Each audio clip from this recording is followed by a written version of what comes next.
Aujourd'hui, c'est le dernier jour de l'année. L'évangile nous présente Jésus comme le logos de la plénitude de qui nous avons reçu grâce après grâce. Jean 1, 16, on dit, nous, de Jésus-Christ, hein, de sa plénitude, nous avons reçu grâce après grâce. Dites à votre voisin, de sa plénitude, nous avons reçu grâce après grâce. Grâce après grâce. Quand tu dois dire à la fin de cette année, malgré les difficultés que tu as rencontrées, tu as reçu grâce après grâce. Grâce après grâce. Grâce après grâce. Parce que sur cette vie qui est une grâce, Dieu t'a donné la nourriture. Tu as mangé toute l'année. Il y a des gens ici qui ont mangé chaque jour, sauf peut-être le jour où ils ont décidé de jeûner, sauf peut-être le jour où ils sont tombés malades. Mais chaque jour, il y avait un repas. Toi, là, tu as l'argent pour manger chaque jour. Donc, de la plénitude de qui nous avons reçu grâce après grâce. Jean 1, 16. Une version traduit ainsi ce verset. En Christ, chaque don d'amour en prépare un autre. En Christ, chaque don d'amour en prépare un autre. Dès que Dieu te donne ceci, il va encore te donner cela. Il est le Dieu de ceci, cela. Même ce don d'amour ici que nous venons de recevoir, le fait que nous soyons en vie, aujourd'hui le 31, c'est un don d'amour. C'est une grâce qui en appelle une autre. C'est un don d'amour. Chaque don d'amour en prépare un autre. Dites à votre voisin, chaque don d'amour en prépare un autre. Mais puisque la première lecture parle des antéchrists, notre prédication a un objectif, montrer que les antéchrists n'arrivent même pas Jésus à la cheville. Dans la première lecture, on parle des antéchrists ou des antichrists. Dans l'évangile, on parle du Christ. D'où notre thème, un seul Christ, plusieurs antichrists. Un seul Christ, évangile, prologue, plusieurs antichrists. Et l'objectif de l'enseignement est que, en sortant d'ici, nous nous accrochions tous au Christ. Que toi et moi, nous nous accrochions au Christ. Amen. Accrochons-nous au Christ. Et en nous accrochant au Christ, ça c'est parce qu'il n'y a qu'un seul Christ. Mais que toi et moi, nous ne soyons pas des antéchrists. Parce qu'il y a un seul Christ auquel nous devons nous accrocher.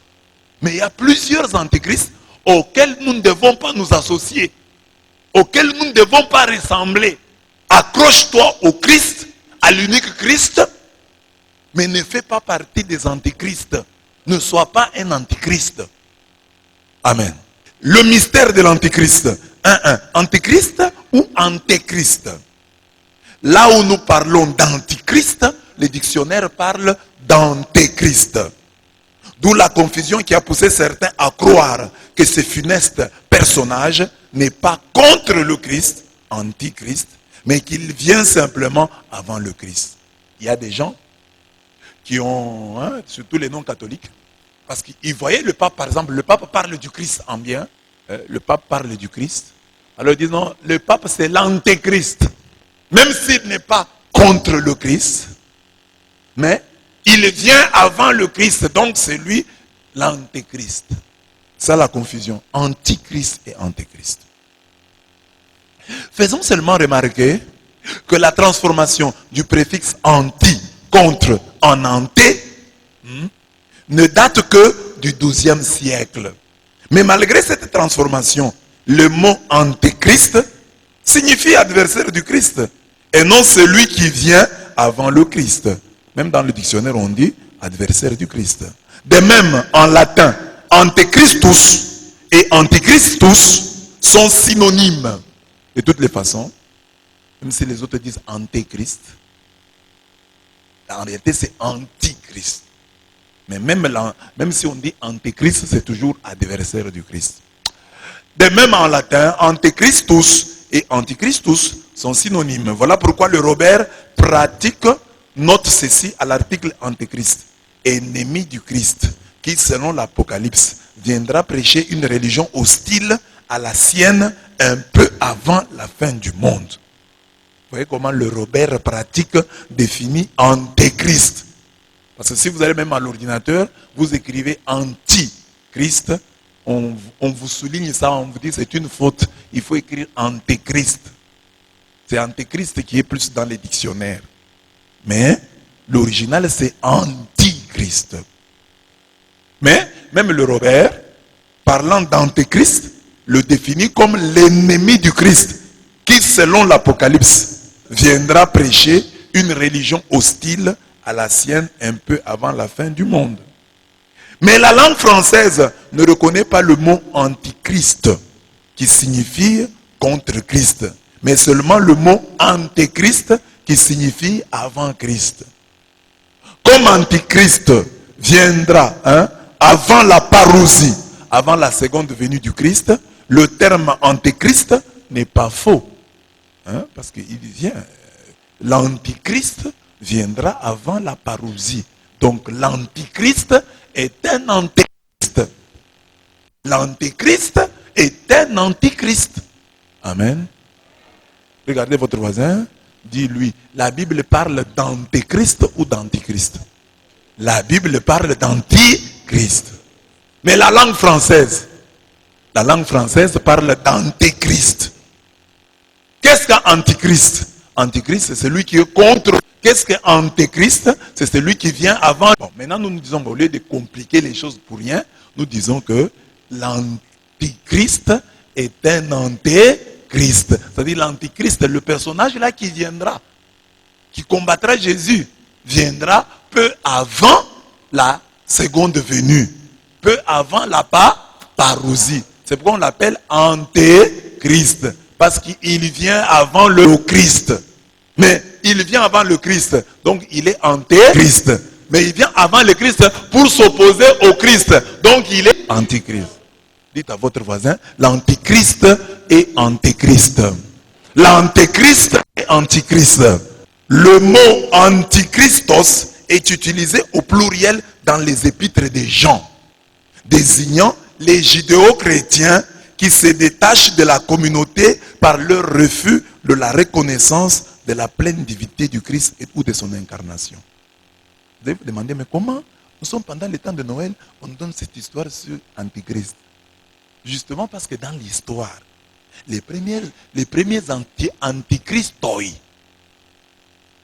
les premiers antichrists, c'était des judéo-chrétiens, des juifs, des chrétiens d'origine juive, des juifs convertis au christianisme, qui se retiraient du christianisme, refusant de reconnaître l'incarnation, refusant de reconnaître que Jésus est Dieu fait chair, refusant de reconnaître le prologue, l'évangile que nous avons lu.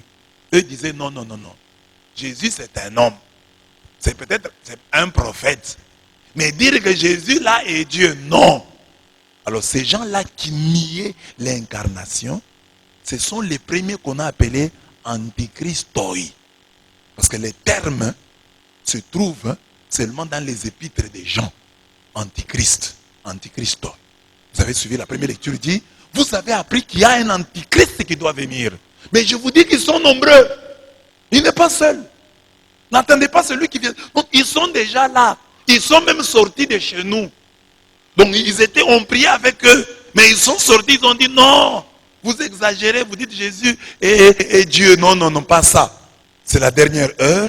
Comme vous l'avez appris, un antichrist, un adversaire du Christ doit venir.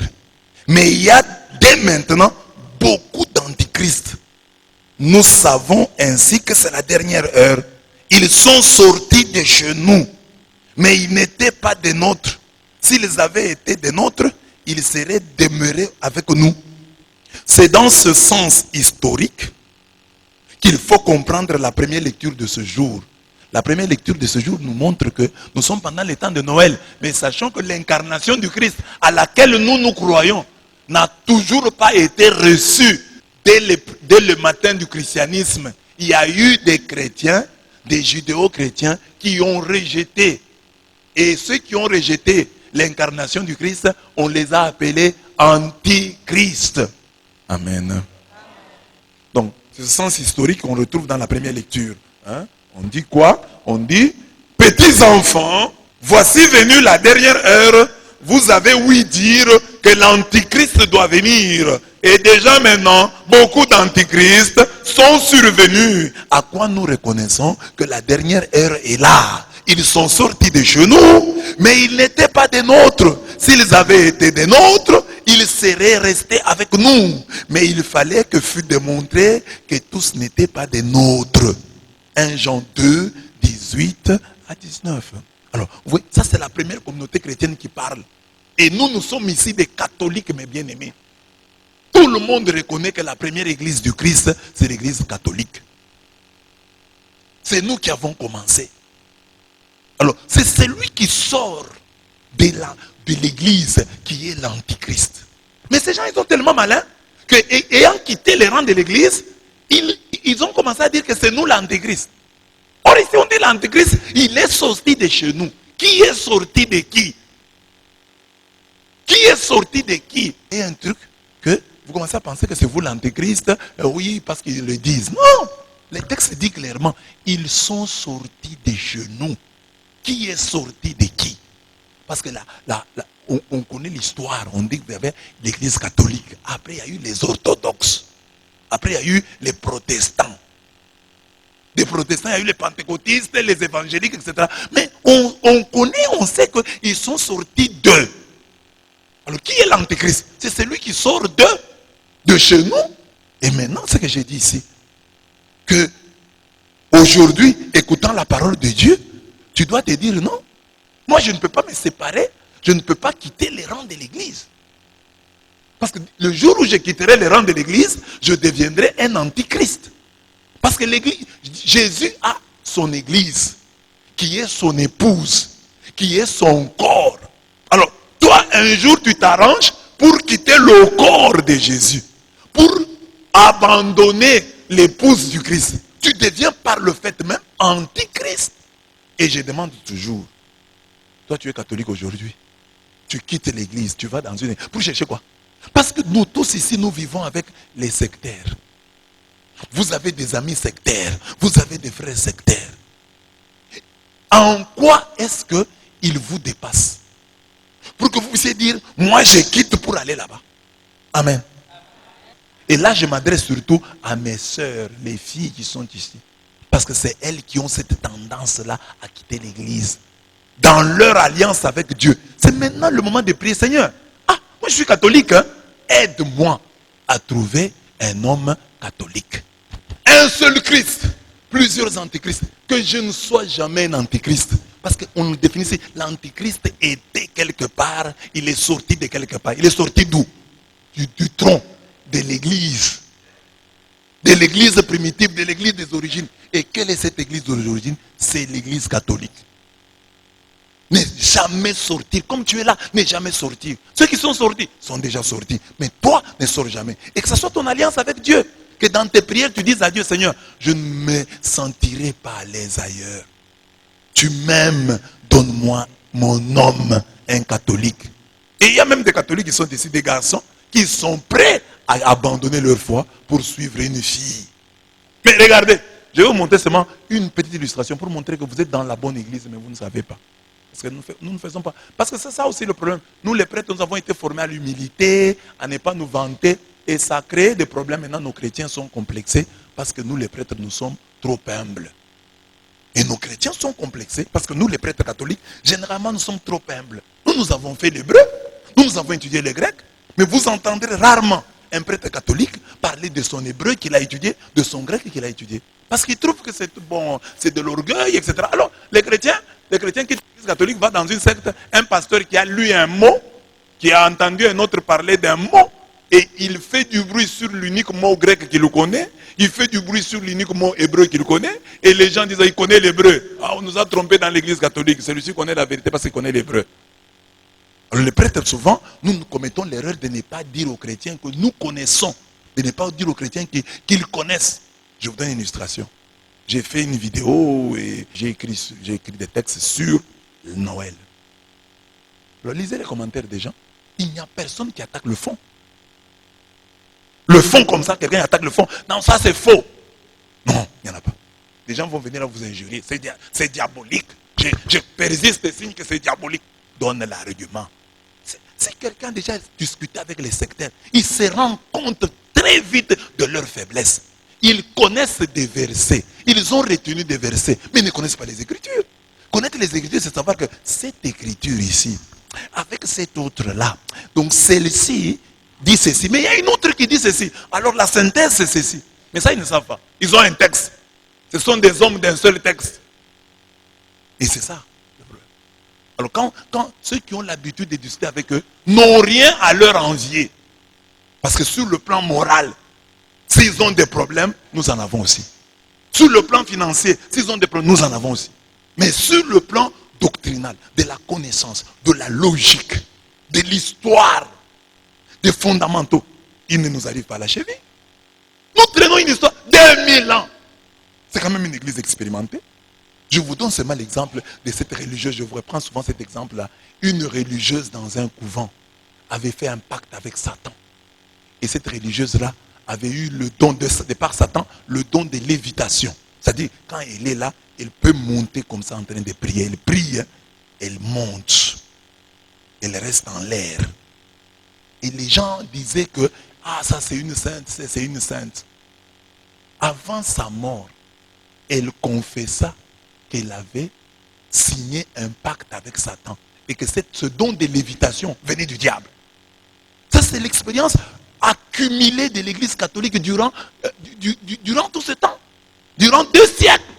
Depuis, pas 2 siècles, durant 2 millénaires. 2000 ans. Mais maintenant, dans une église, dès qu'ils voient quelqu'un monter, ils vont dire, ah, il est de Dieu. C'est Dieu. Mais nous avons des expériences. Regardez par exemple à Lourdes. Vous allez à Lourdes. Vous êtes guéri. On ne vous fait pas. Moi j'étais à Lourdes. On ne vous fait pas passer devant. Dès que vous arrivez à Lourdes, oh, je suis guéri. On vous donne les micros. Non. Vous allez chez les médecins. Les médecins vous examinent. On voit d'abord votre état antérieur. Est-ce que cette maladie a-t-elle été déclarée incurable? Pour que vous puissiez parler d'une guérison miraculeuse. L'église a l'expérience. Elle a vu des vertes et des pas mûres. Elle en a vu de toutes les couleurs. Et maintenant, elle est expérimentée. C'est pourquoi elle ne se précipite pas. Oh non, nous avons les miracles. Et c'est là. Elle ne fait pas du bruit. Parce qu'elle a une expérience de 2000 ans. Et il y a une vidéo d'un pasteur qui circule. Le pasteur dit, vous vous moquez de l'église catholique. Vous savez l'histoire que l'église catholique a? Une église qui a fait 2000 ans. Et vous avez une église qui a 3 ans, 4 ans, 10 ans, vous parlez. Mais le problème c'est qu'ils ont réussi à nous complexer. C'est ça leur grande réussite. Amen. Donc, ils sont sortis de chez nous, mais ils n'étaient pas des nôtres. Alors, si quelqu'un étant catholique quitte, nous avons la raison. La Bible dit, s'ils sortent, c'est qu'ils n'étaient pas nôtres. Amen. Dis à ton voisin, le jour où tu partiras, nous comprendrons que tu n'as jamais été nôtre. Le nôtre restera nôtre. Parce que dans les mêmes circonstances, il y a des filles qui me donnent le témoignage. Me donne le témoignage, je dis, il y a une fille qui a rencontré un homme, j'en ai parlé ici, un homme, un sectaire qui l'aimait, il était bien, un beau gars, un bel homme. Le sectaire lui a dit non, tu entres dans mon église. La fille a refusé, dit non, moi je suis de foi catholique, hein. Je ne peux pas renoncer à ma foi. Tout le monde a décausé. Ah, tu laisses partir un bel homme comme ça. Ah, ça c'est une erreur. Est-ce que tu es sûr que tu auras un autre? Dit j'aurai.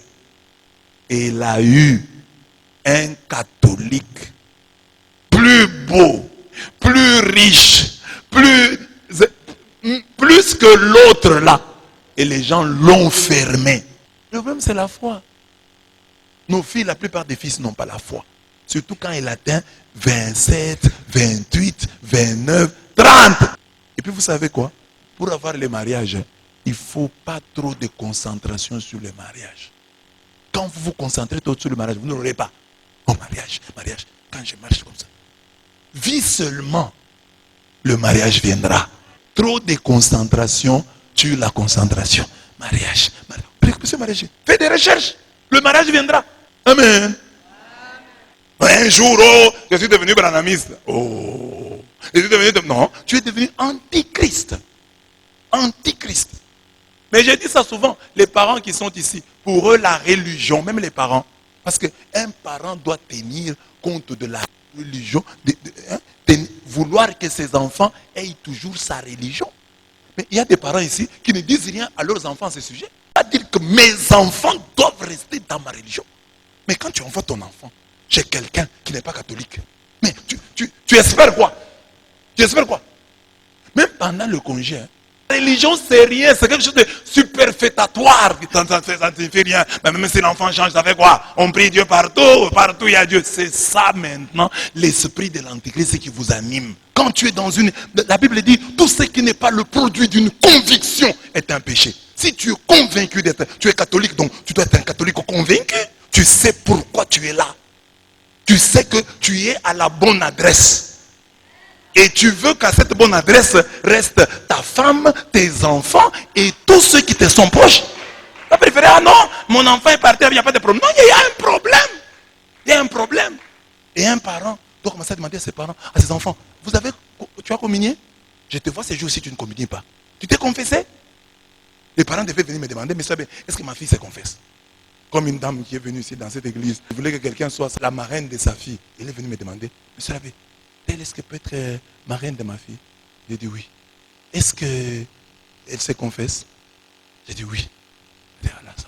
Tu ne veux pas être antichrist. Tu ne veux pas sortir du corps du Christ. Tu ne veux pas abandonner l'épouse du Christ. Nous voulons de tels catholiques qui sont là parce qu'ils savent que Dieu est là. Qui sont là parce qu'ils savent que là, ils ont rencontré Dieu. Là, ils rencontrent Dieu. Et là, ils rencontreront Dieu. Des catholiques qui n'ont rien à envier aux sectes. Je vais envier quoi à un sectaire? Quoi? Comme Paul, je peux dire, s'ils ont Dieu, j'ai aussi Dieu. S'ils sont bénis, je le suis aussi. S'ils marchent dans la sanctification, moi aussi, je m'efforce de marcher dans la sanctification. S'ils sont pécheurs, moi aussi, je suis pécheur.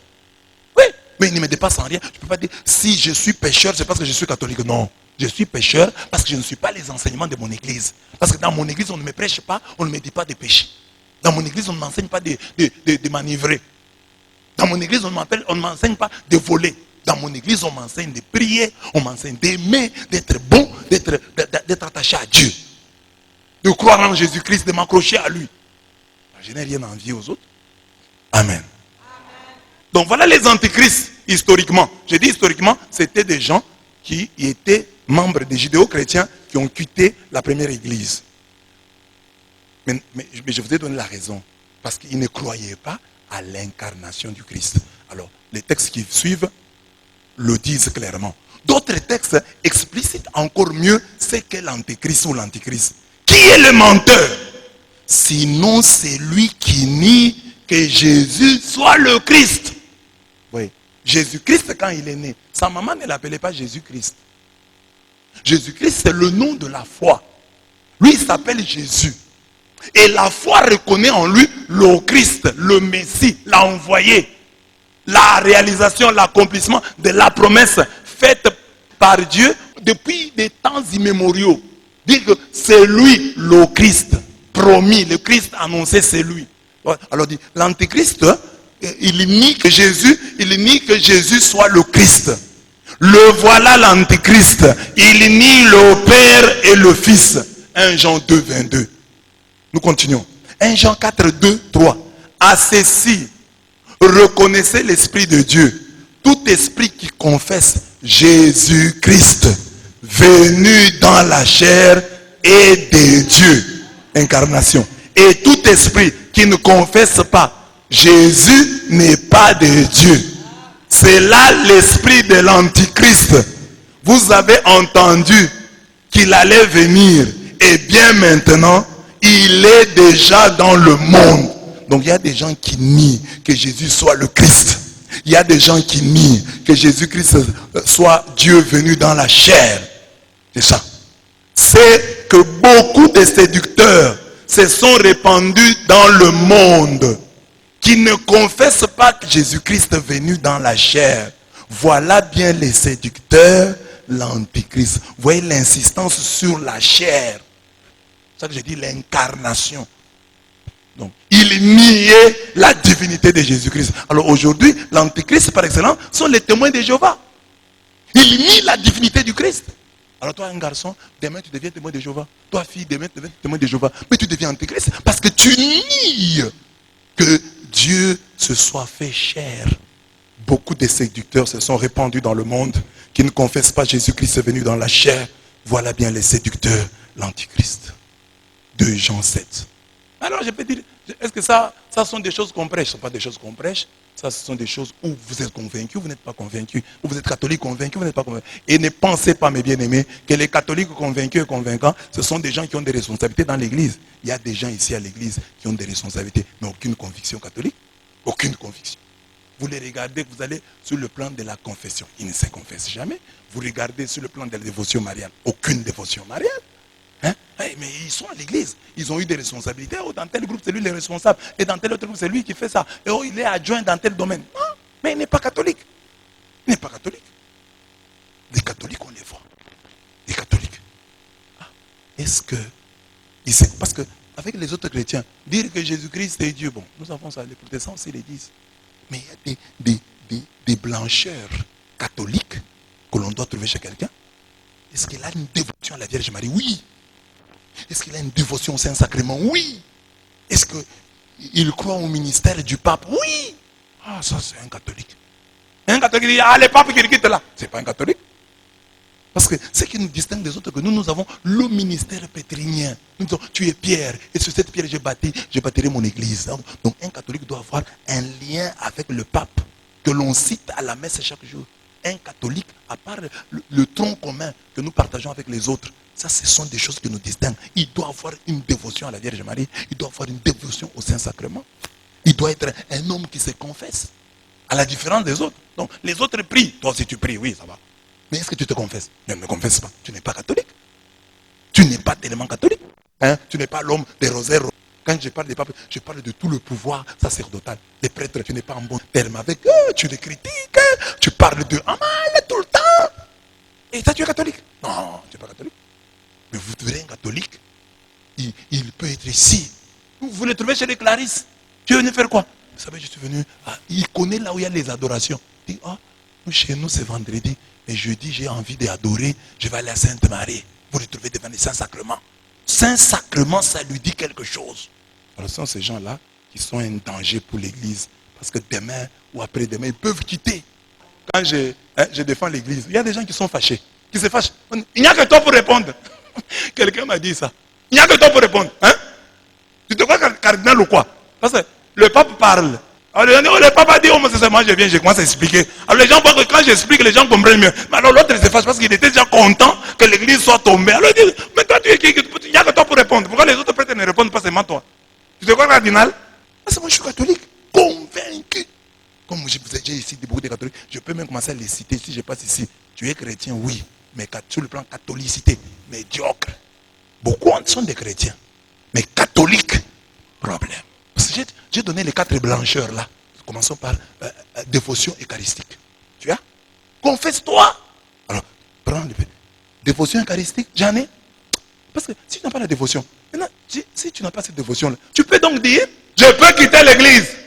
Même si je viens demander des gens, je les demande, il n'y a pas la communion, il n'y a pas de problème. C'est pourquoi? Parce que tu n'avais pas la dévotion eucharistique. Tu peux aller là où il n'y a pas la communion, ça ne te dit rien. Comme il y a des gens ici, il y a des chrétiens qui font 3 semaines, 1 semaine sans communier. Alors qu'il y a des prêtres partout ici pour les confesser. Ils ne se confessent pas, il fait 3 semaines sans communier. Ça veut dire qu'il est en train de vous dire que moi je peux me passer de la communion. Je peux ne pas communier, ça ne dit rien. Je n'ai pas la foi catholique. Parce que quelqu'un qui a la foi catholique dit, un catholique doit communier. Je dois communier. Dévotion eucharistique.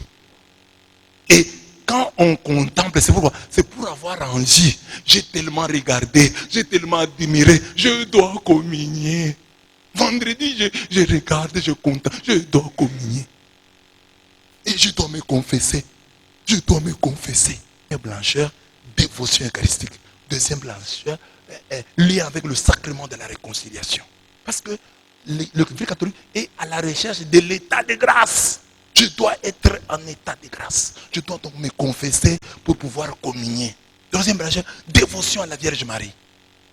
je suis catholique, chez nous, il y a la Vierge, je ne peux pas me passer de la Vierge. Je dois être la Vierge, moi je dois faire le rosaire, je dois faire mon chapelet. Si je vais dans votre église, il y a les chapelets. Non. Ah, moi je vais abandonner la Vierge Marie pour être dans votre église. Mais ouais, quand les gens n'ont pas ces fondamentaux catholiques-là, ils peuvent aller n'importe où. Et il y a beaucoup de catholiques, chrétiens, ils le sont. Mais catholiques, ils ne le sont pas encore devenus. Parce que les 4 blancheurs là, catholiques dont je parle, dévotion c'est un sacrement. Lien, donc, dévotion au sacrement de la réconciliation. Sacrement de confession. Dévotion mariale. Foi au ministère pétrinien. Et relation avec tout, parce que le ministère pétrinien, il y a les évêques à l'intérieur, il y a le pape, oui. Nous prions pour lui, mais nous prions pour les évêques, nous prions pour les prêtres. Relation là avec les prêtres. Je vais me retrouver à un endroit, je ne vois plus les prêtres. Ah non, non. Je ne cite plus le pape. Non, non, non. Dieu a laissé le pouvoir à quelqu'un. Alors maintenant, regardez tous les chrétiens. Beaucoup de chrétiens sont des chrétiens. Parce qu'ils croient à Jésus-Christ. Ils croient au Saint-Esprit. Ils croient au Père. Mais ces 4 points-là, qui font aussi notre différence avec les autres, tu ne les as pas. Et c'est ainsi que tu peux partir là où il n'y en a pas. Parce que pour toi, déjà, comme catholique, tu t'en passes.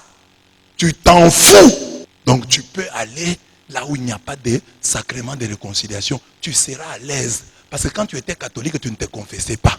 Tu peux aller là où il n'y a pas le Saint-Sacrement. Parce que quand tu étais catholique, tu ne communiais pas. Tu n'adorais pas Jésus dans le très Saint-Sacrement de l'autel. Tu peux donc aller là où il n'y a pas le Saint-Sacrement. Tu peux donc aller là où il n'y a pas la Vierge Marie. Parce que déjà maintenant là, tu ne récites pas le rosaire. Tu n'aimes pas le chapelet. Tu n'aimes pas l'histoire de la Vierge Marie. Tu pries même pour qu'on les enlève de l'église. Tu n'es pas catholique. Le pape ne te dit absolument rien. Les prêtres, les évêques ne te disent absolument rien. Les prêtres ne te disent absolument rien. Comme ici, il y a des gens qui se jouent des prêtres. Il y a des gens dans leur histoire. Déjà, dans ton histoire, tu es petite. Mais tu as déjà eu des démêlés avec un prêtre. C'est quand même une note très négative. Dans la vie, il ne faut jamais avoir de problème avec les prêtres. Que les prêtres en aient avec toi, mais pas toi avec le prêtre. Que les prêtres se plaignent. Non, non, non, non, non, non. Joue-toi du prêtre. C'est à quoi je voulais vous inviter d'abord. Antichrist. J'expliquais seulement que, mes bien-aimés frères et sœurs, c'est quand vous êtes profondément catholique, quand les 4 blancheurs là dont je vous ai parlé là, vous y tenez, vous-même, vous les apprendrez aussi à vos enfants. Mais si vous êtes un catholique, confession, vous n'aimez pas. Dévotion, vous n'avez pas. Dévotion, vous n'avez pas. La hiérarchie de l'église, vous ne respectez pas. Alors, vous allez apprendre quoi? Vous êtes catholique en quoi? Vous n'êtes pas catholique? Chrétien. Je vous le concède, vous êtes chrétien, mais pas catholique. Mais quel est ce chrétien qui ne serait pas catholique? Quand tu es chrétien, tu n'es pas catholique, tu n'es même pas chrétien. Parce que catholique, c'est une fille universelle, ouvert. Catholique, ça veut dire, dans l'idée première, c'est à quoi tout le monde adhère. Donc, on disait, cette doctrine est catholique en sens que elle est admise. Il se trouve dans la Bible. Elle a été prêchée par Irénée. Elle a été prêchée par Augustin. Donc c'est une doctrine catholique, universelle. Ce ne sont pas des choses sectaires. Ce n'est pas prêché par un seul individu. Mais c'est une vérité que je n'invente pas. Je n'invente pas la roue. C'est la catholicité. Je n'invente pas la roue. J'entre dans une tradition tradérée. C'est catholique. C'est ce que Paul dit. Ce que je vous transmets là, je vous transmets ce que moi aussi j'ai reçu. Je n'invente pas ma foi. C'est un catholique. Le catholique n'est pas un inventeur de la foi. C'est l'homme qui s'insère dans une foi qu'il a trouvée. Catholique. C'est universel. C'est singulier. C'est pas particulier. C'est universel. Vous comprenez la catholicité? C'est ça. Voilà. Maintenant là c'est les antéchrists. Je dis seulement crois en ton onction. Tu as reçu une onction. Et quand tu as cette onction, vous possédez la science. Et là je vous donne les témoignages ici que nous avons eu de Patrick Chaïma. Patrick Chaïma nous a donné un bon témoignage. Il dit quand il y a eu l'histoire, la cathédrale de Paris a pris feu. Les gens ont vu les statues, les gens ont commencé à parler. Patrick Chaïma disait, je n'ai pas la réponse. Mais je sais que mon église a la réponse. Et quand il est venu ici, c'était pendant le carême, pendant les 9 nuits. Alors oui, j'ai expliqué Alors quand j'explique, elle a dit, voilà ce que j'ai dit aux gens. J'ai dit, mais moi je n'ai pas la réponse, mais je sais que mon église a la réponse. Toutes les questions débattues aujourd'hui, que personne ne vous trompe. Dans l'église, il y a eu tous ces débats. Il n'y a personne qui invente la roue. Nier l'incarnation du Christ, on l'a nié. Nier la Trinité, on l'a nié. Combattre Marie, ça a été fait depuis des années. Et l'église a pris le temps de répondre à toutes ces questions. Quand tu es catholique et qu'on te pose une question à laquelle tu n'as pas de réponse, ce n'est pas que ton église n'en a pas. C'est toi qui ne connais pas la réponse de ton église à cette question. Toutes les pratiques de l'église catholique ont un fondement biblique. Mais tu peux quitter l'église sans avoir jamais eu l'explication. Un prêtre peut être là, croyant que tout... Comme ici, nous sommes là chaque jour. J'ai déjà expliqué plusieurs fois, par exemple, l'adoration du Saint-Sacrement. J'ai déjà fondé ça. Mais imaginez que quelqu'un entre aujourd'hui. Tu entres aujourd'hui, tu fais 3 mois. Pendant les 3 mois, je n'explique pas. Tu peux partir. Tu peux avoir l'idée, j'étais là, on ne m'expliquait pas. Mais, ou bien le jour où j'ai expliqué, tu n'étais pas là. Le jour où j'ai expliqué, tu n'étais pas là. J'ai connu l'ami à papa. Il était chrétien. Il venait chez nous à Yezumpanchila. Il ne terminait pas les messes. Mais moi, j'avais déjà prêché plusieurs fois sur le baptême. Un dimanche, il est venu, baptême de Jésus. J'ai prêché sur le baptême de Jésus, comme j'ai prêché toujours. Et ce jour-là, il était là. C'est le jour où il est devenu le catholique qu'il est maintenant. À cause d'un enseignement que je donnais toujours. Mais chaque fois, comme il ne terminait pas les messes, ou il s'absentait ce jour-là. Mais ce jour-là, le dimanche du baptême, il était là. Il a suivi cet enseignement. C'est cet enseignement qui a fait de lui le catholique qu'il est maintenant. Donc il y a un enseignement que tu manques. Il y a un enseignement que tu as raté. Et parfois quand tu as des hésitations, tu dis, ah non, je manque un enseignement. Il y a un enseignement que tu n'as pas encore reçu. C'est pourquoi il faut être là chaque jour. Parce que le jour, le diable, sachant qu'il veut te séduire, t'amener ailleurs, il va faire que le jour où il y a ton enseignement, que tu sois absent. Sois là. Et même quand tu ne comprends pas, pose la question. Demande, on va expliquer. Il y a des choses que tu ne comprends pas, qu'on t'explique. Ah, tu quittes l'église catholique. Ah, moi j'étais catholique. Il y a beaucoup de pratiques dans l'église qu'on ne comprend pas. Il y a beaucoup de pratiques dans l'église qui n'ont pas de fondement dans la Bible. Non, l'église catholique peut commencer une chose sans en avoir un fondement dans les Écritures. C'est toi qui ignores. C'est pourquoi on dit, vous avez reçu l'onction venant du Saint. Et tous, vous possédez la science. Vous la possédez par votre église.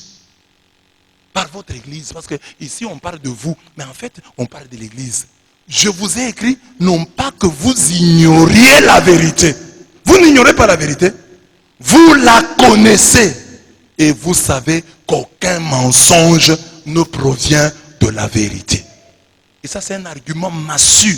Chaque fois que vous rencontrez quelqu'un qui vous dit j'étais catholique, écoutez-le pendant un temps, vous vous rendrez compte qu'il a même un mensonge. Amen. Il va dire un mensonge. Il va dire un mensonge. Il n'y a personne.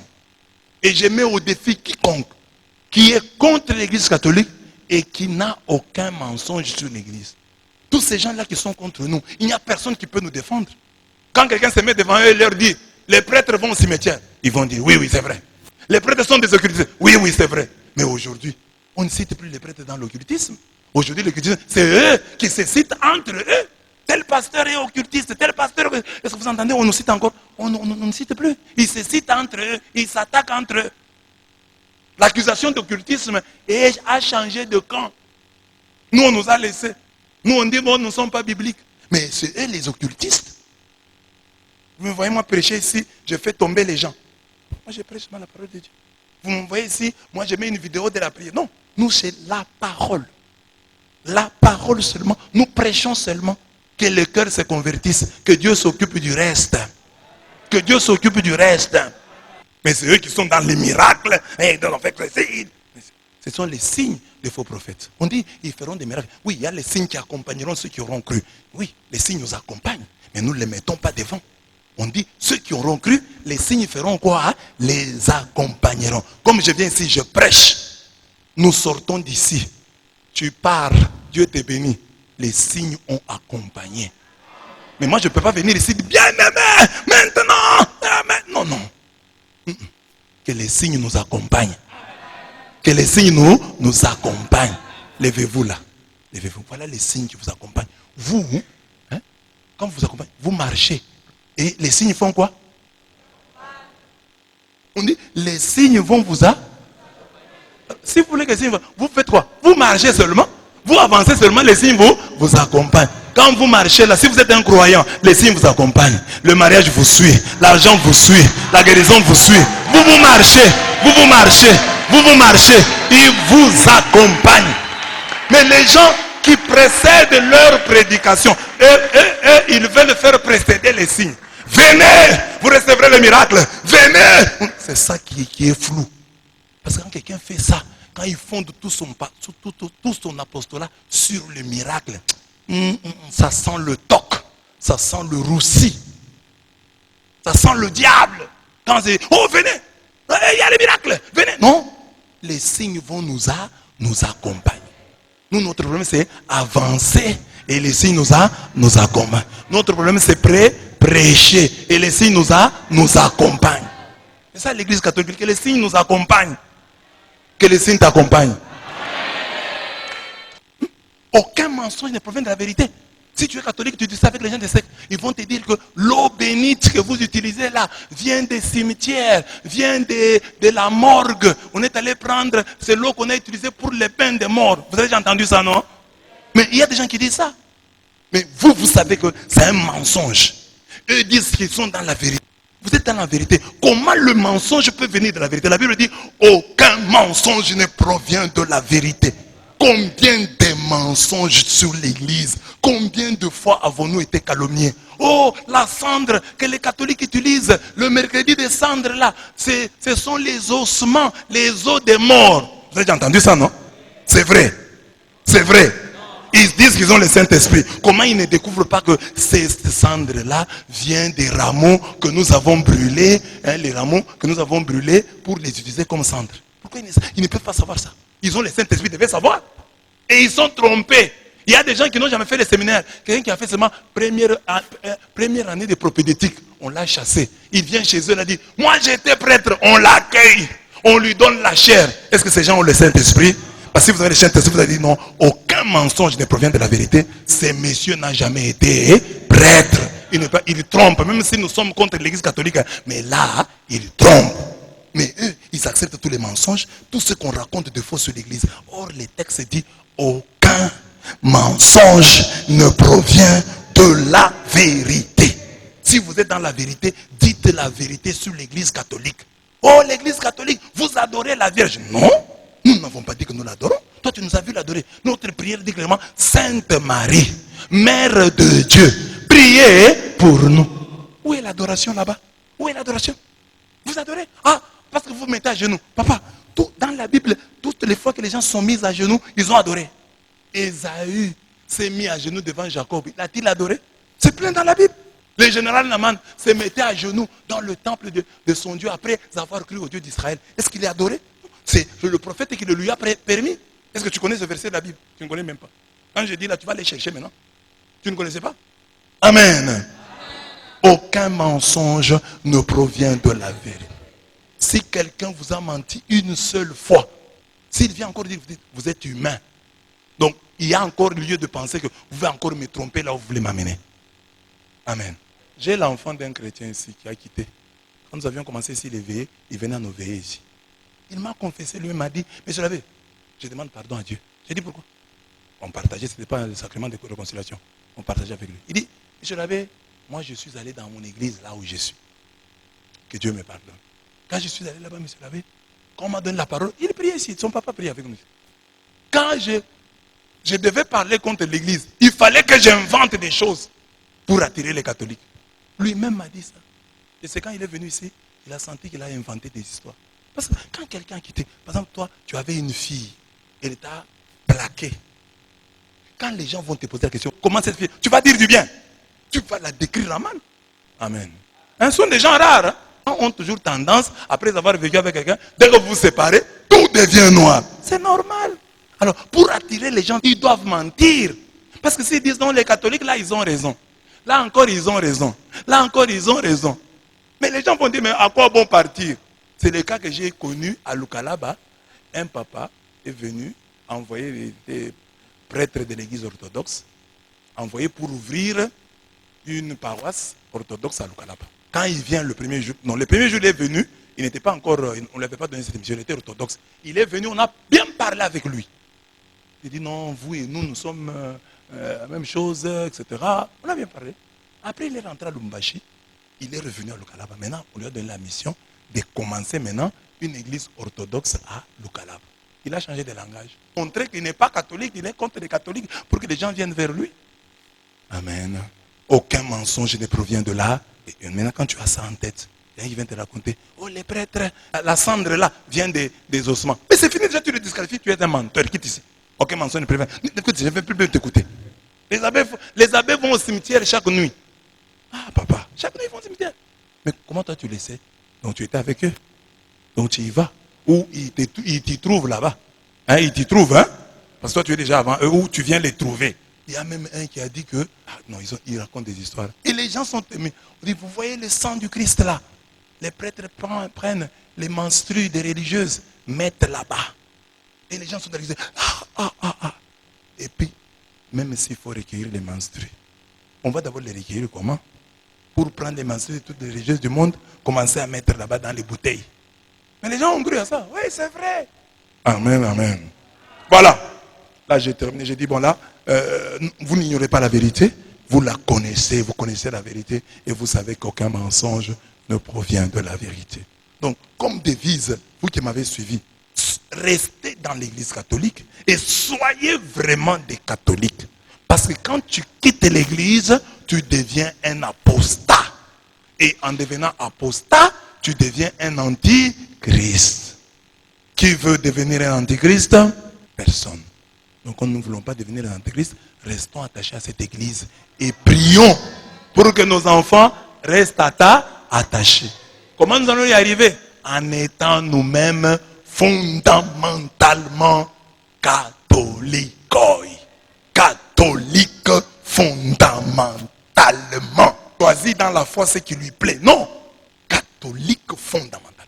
Parce que je vous dis, je vous ai dit, je répète encore, quand tu es catholique et que tu es éclectique, tu aimes ceci, tu refuses cela.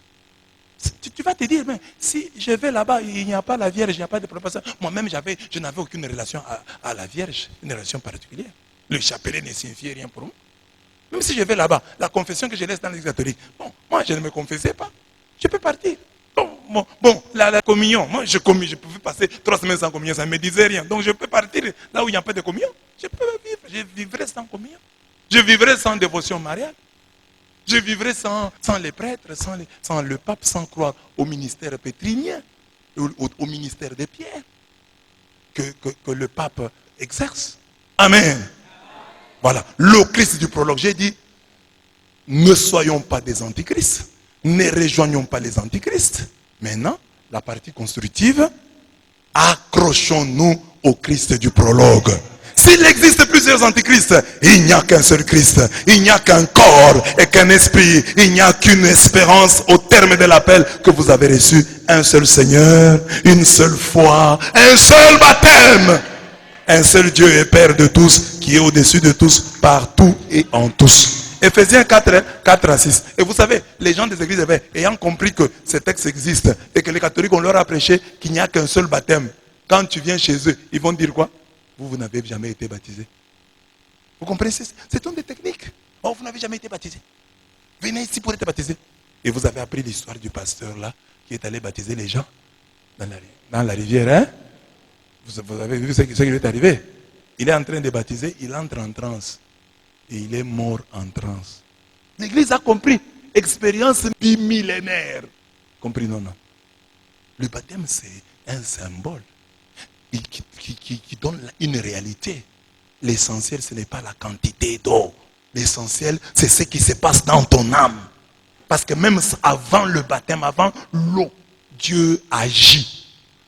Vous connaissez les textes de la Bible où des gens pour qui on n'a même pas encore, à qui on n'a pas encore imposé les mains, ils reçoivent le Saint-Esprit. Avant le baptême, ils reçoivent le Saint-Esprit. Donc Dieu fait éclater les schémas humains. Il y a des gens qui sont baptisés avant le baptême. Mais il y a des gens qui même après le baptême ne sont pas baptisés. Parce que ce sont des païens baptisés. Si quelqu'un vient passer au baptême là, il dit bon, moi je viens ici au baptême, qu'on me baptise seulement pour que j'ai le travail. Est-ce qu'il est baptisé? Est-ce qu'il est baptisé? C'est ça, toute la guerre que tu entends sur le baptême là. C'est pas ce qu'on veut. Tant que toi tu dis, tu es catholique. Tu reçois le baptême catholique. Non, tu te sentiras toujours lié à ton église. Mais alors il faut qu'ils te baptisent dans leur truc là. Comme ça, tu deviens le leur. C'est ceux qui vont nier ces textes. Il y a un seul baptême. Moi, j'ai déjà reçu le baptême. Mais j'ai rencontré quelqu'un qui a dit ça. Il a déjà quitté l'église catholique. Il dit non. Vous savez quoi? Moi-même, là où je suis baptisé, on ne m'a pas baptisé. Je leur ai dit, moi, je suis déjà baptisé. Amen. Et voici les caractéristiques de ce Christ, d'après le prologue de Jean. Un Christ éternel.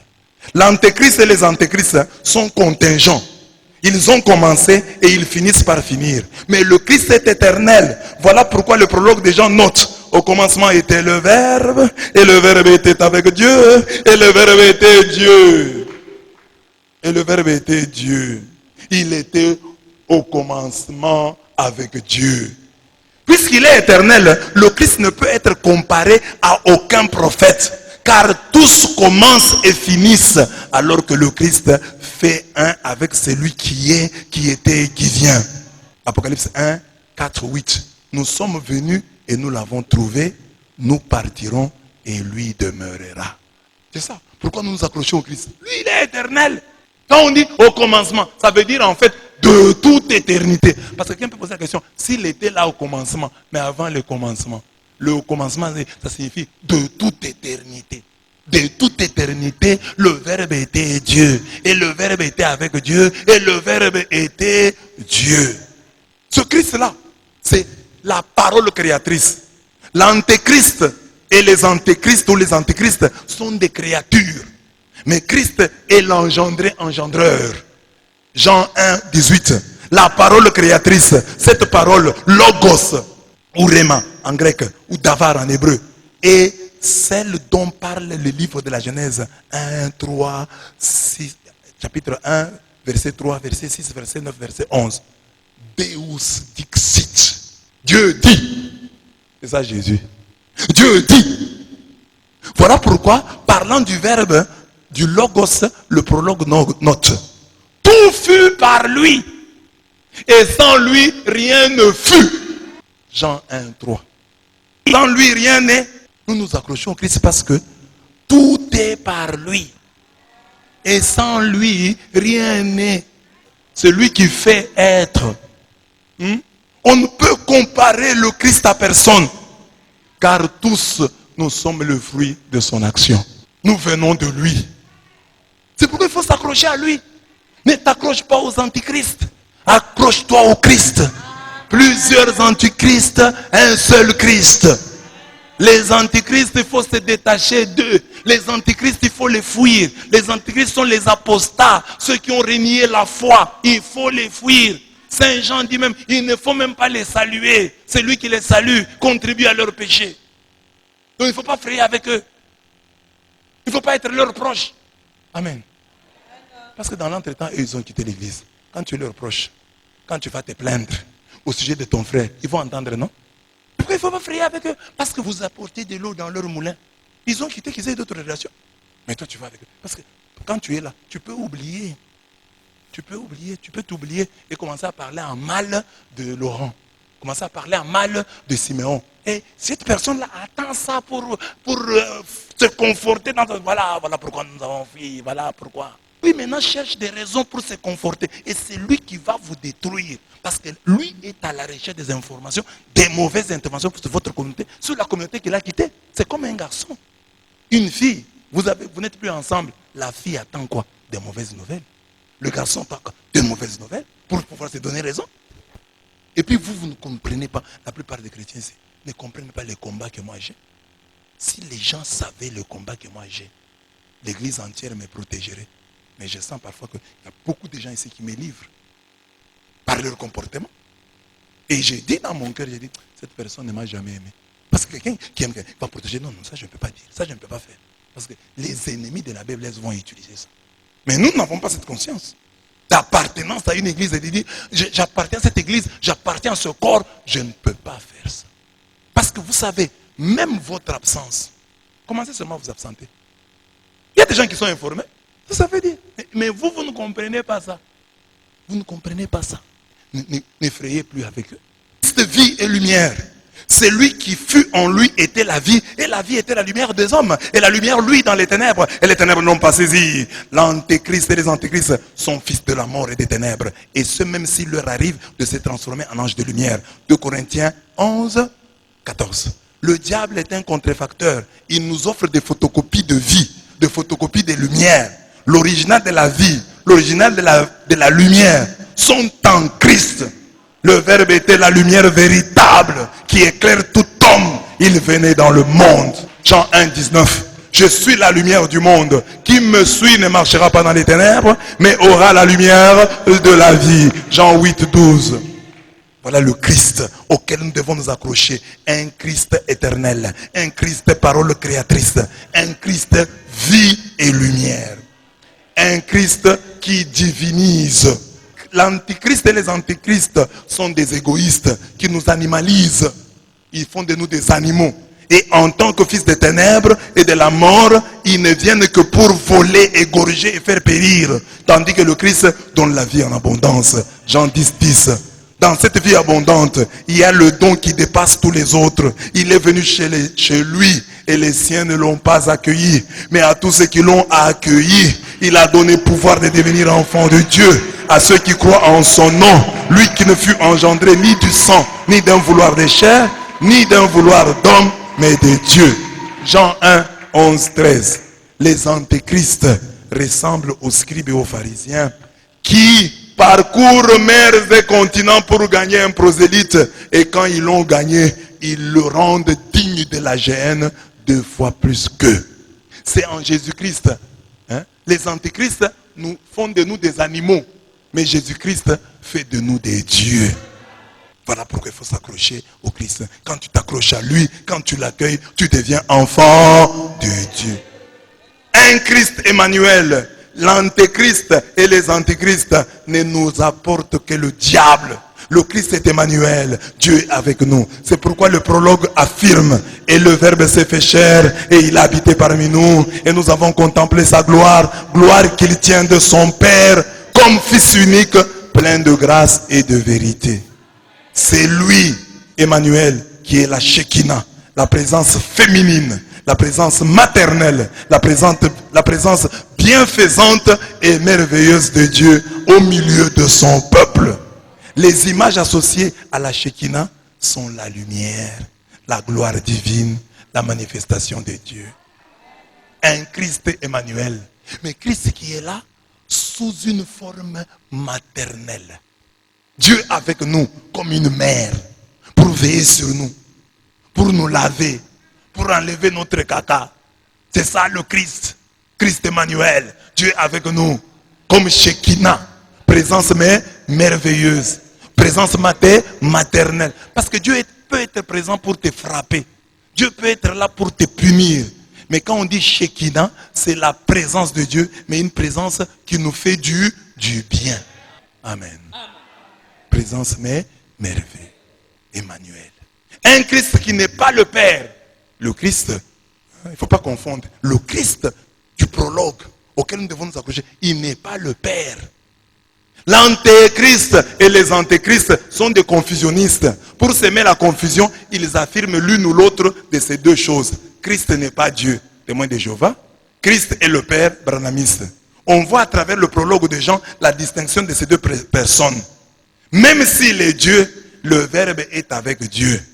Il est tourné vers le Père. Au commencement était le Verbe, et le Verbe était avec Dieu, et le Verbe était Dieu. Il était au commencement avec Dieu. Jean 1, 1, 2. Il est le Logos dont nous avons contemplé la gloire. Gloire qu'il tient de qui? De son Père. Comme qui? Comme fils unique, plein de grâce et de... Donc Jésus n'est pas le Père. Jésus est Dieu, mais il n'est pas le Père. Que disent les témoins de Jéhovah? Jésus n'est pas Dieu. Que disent les branhamistes? Jésus est le Père. Mais que disons-nous? Jésus est Dieu, mais il n'est pas le Père. Il ne faut pas tomber dans la confusion. Et enfin, un Christ plus révélateur. Un Christ qui nous révèle des choses plus qu'à d'autres générations. Dans le Christ Jésus, nous avons le prophète par excellence. Il est plus grand que Moïse. Car la loi fut donnée par Moïse. La grâce et la vérité sont venues par Jésus-Christ. Nul n'a jamais vu Dieu. On dit même Moïse là, dont on vous disait qu'il a vu Dieu. Nul n'a jamais vu Dieu.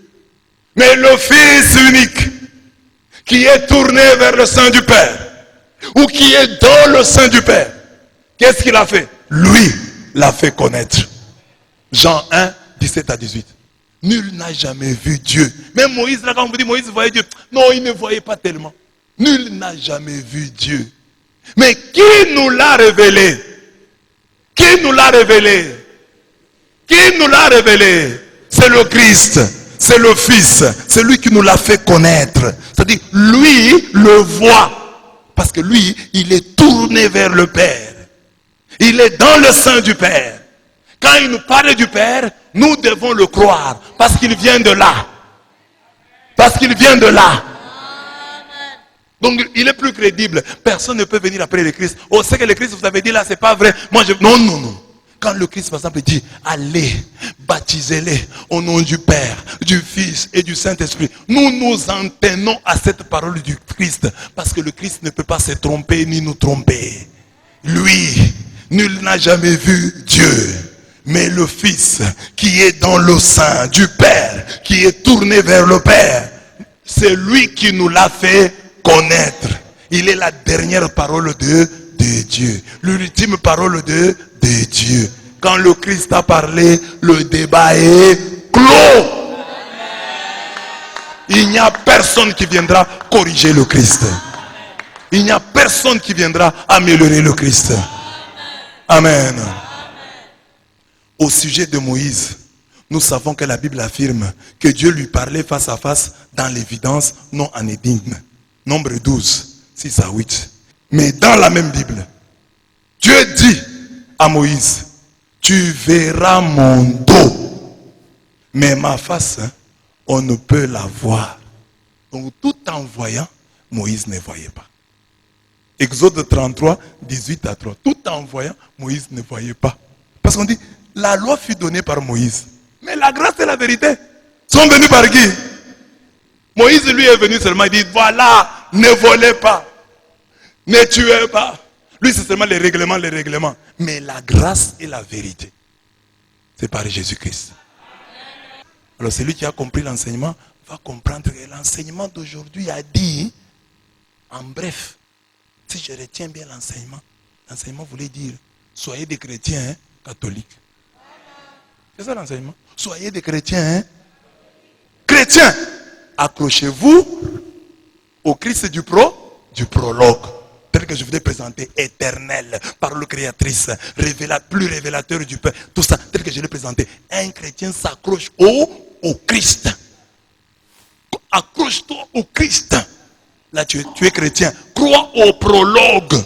Prologue, c'est Jean 1, 1 à 18. Accroche-toi à ces textes. Sois chrétien. Mais la première lecture dit, ils sont sortis des chair. Ils n'étaient pas des nôtres. Là, il dit, sois catholique. Donc, en fait, quand on résume, n'est chrétien que celui qui est catholique. N'est catholique que celui qui est chrétien. Donc, parce que si tu es chrétien sans être catholique, tu es un anti. Et tu ne peux pas être catholique sans être chrétien. Parce que si tu es catholique sans être chrétien, tu es aussi antichrist. Parce que tu ne comprends pas pourquoi tu es dans l'église. Les deux marchent ensemble. N'est chrétien que celui qui est catholique. N'est catholique que celui qui est chrétien. C'est ça la lecture d'aujourd'hui. Première lecture. Être catholique, c'est quoi? N'est jamais apostasier. Rester là où Christ nous a laissés. Il nous a laissés où? Dans l'église catholique. Dans laquelle subsiste l'église du Christ. Mais le prologue nous a dit quoi? Accrochons-nous au Christ. Que Dieu vous bénisse.